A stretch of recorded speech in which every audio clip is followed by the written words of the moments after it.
রংপুরে আন্দোলনের সময়ে আবু সাইদ নামে যার মৃত্যুর মধ্য দিয়ে আন্দোলনে আরো বেশি জোরালো মাত্রা পেল, সেই আবু সাইদের মৃত্যুর পরে আপনি বলেছিলেন যে তাকে ইঙ্গিত করে যে ড্রাগ নেওয়ার যে ব্যাপারটা আন্দোলনকারীদের, তো এইটার কারণে কিন্তু আন্দোলনের অংশগ্রহণকারীরা বা আন্দোলনের সমর্থকেরা কিন্তু আপনার একটা তীব্র সমালোচনা করেছে। তো এই যে আন্দোলনকারীদেরকে এই যে আপনি ড্রাগ নেওয়ার যে প্রসঙ্গটা বলেছিলেন, এইটার বিষয়ে জানতে চাচ্ছি। না, এই প্রশ্নটা অবতারণা করার জন্য আপনাকে ধন্যবাদ।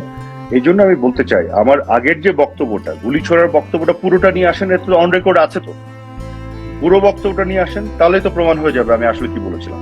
আবু সাইদের ক্ষেত্রে আপনি যেটা বললেন, এখানেও আপনি আমার পুরো বক্তব্যটা নিয়ে আসেন, পরিষ্কার হয়ে যাবে। আমি আবু সাইদের নামও তো উচ্চারণ করিনি, আমি তো আবু সাইদের নামও ওখানে উচ্চারণ করিনি, বরং আমার ওই বক্তব্যে কি আছে এটা নিয়ে এসে চালান, দেখবেন যে ছাত্রদেরকে আমি ডিফেন্ড করে গেছি।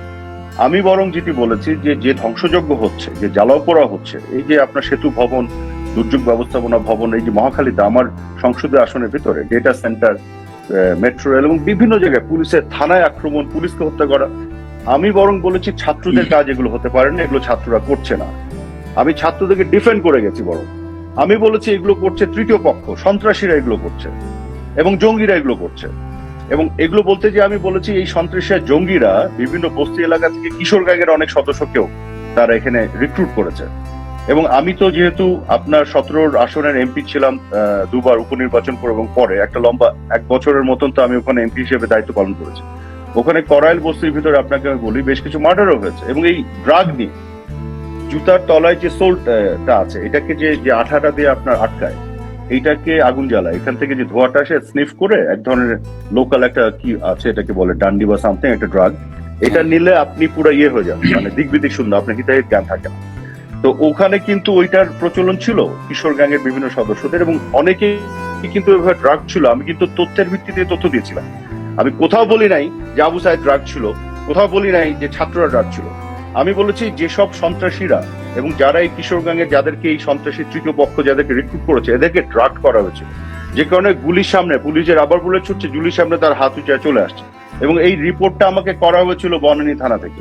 আমরা তো খোঁজ খবর নিতে হচ্ছিল আমাদের, যে থানার মধ্যে চলে আসছে, কোনো এদের মধ্যে কোনো হিতাহিত জ্ঞান নাই। এটা কিন্তু আপনার ওই জেহাদি জোশে এটা করে নাই সবাই, অনেককে কিন্তু এভাবে ড্রাগ করা হয়েছিল। এবং আপনাকে আমি তথ্য প্রমাণ সহ কিছু ভিডিও ফুটেজ পাঠাবো আগের বিভিন্ন সময় থেকে। আমরা তো দেখেছি এই ধরনের ঘটনা ওখানে ঘটেছে, যে আপনার ড্রাগড হয়েছে এবং কিশোর গ্যাংয়ের অনেক সদস্যরা আছে, আপনার অনেকগুলো রিপোর্টও হয়েছে, আপনাকে আমি এগুলো পাঠাবো, আপনি এখানে চালাতেও পারেন, যে ওরাই স্বীকার করছে ওদেরকে ওইভাবে আপনার কিছু পয়সা দেওয়া হচ্ছে, ড্রাগ করা হয়েছে এবং তাদেরকে লেলিয়ে দেওয়া হয়েছে যে ধ্বংসযোগ্য জ্বালাও পোড়া করার জন্য। তো আমি বললাম যে ছাত্ররা এই কাজ করছে না, ছাত্রদের দ্বারা এই কাজ সম্ভব না। আমি বললাম যে ছাত্রদের সাথে বরং আমাদের আলাপ আলোচনা চলছে, ছাত্ররা যে দাবি করেছে সেই দাবি আমরা পূরণ করছি বিচারিক প্রক্রিয়ার মধ্য দিয়ে।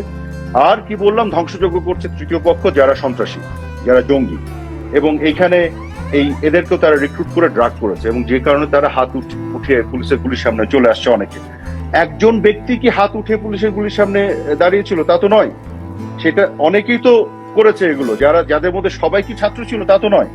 তো এই জায়গাটা আসলে এটা ইঙ্গিতের কথাটা বলে তারা তাদের মতন দাঁড় করিয়ে নিয়েছে, মানে এটা নিজের মতন করে, মানে আমি কি বলেছি এখানে আর কি এক ধরনের বিকৃত করে আবু সাইদের কথায় না আমি আবু সাইদকে ড্রাগ বলি, কোথাও বলিনি।